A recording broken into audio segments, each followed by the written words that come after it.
ब्रेकनंतर एक महत्त्वाची बातमी आहे। फडणवीसांना शिंदे आणि अजित पवार यांचा पक्ष फोडायचा आहे असं संजय राऊत म्हणालेले आहेत। ठाकरेंच्या शिवसेनेचे खासदार संजय राऊत यांनी हा दावा केलेला आहे। तर संजय राऊतांना सकाळी उठून विष ओकायची सवय असल्याचं प्रवीण दरेकर म्हणाले। आम्हाला कुणाचा पक्ष फोडायचा नाही, स्वतःहून आलेल्यांचं स्वागत करणार असल्याचंही दरेकरांनी म्हटलं। संजय राऊतांच्या दाव्यावर प्रवीण दरेकर यांनी हे उत्तर दिलं। आता फडणवीस यांना शिंदेचा पक्ष फोडायचा आहे आणि फडणवीसांना त्याचवेळी अजित पवारांचाही पक्ष फोडायचा, लक्षात घ्या। आणि त्याचे भूगर्भातले धक्के हे सुरू झालेले आहेत। जे गुडघ्याला दोन गुडघ्यांना बाशिंग बांधून फिरतायत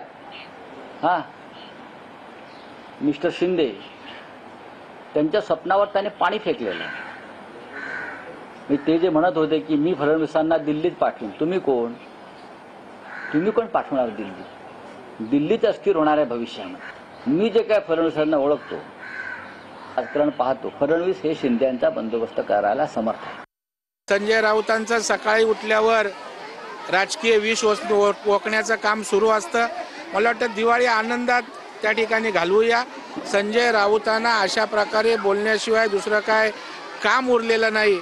देवेंद्रजींच्या ठिकाणी आहेत, 29 पर्यंत तेच मुख्यमंत्री राहणार आहेत। त्यांनी चिंता करू नये।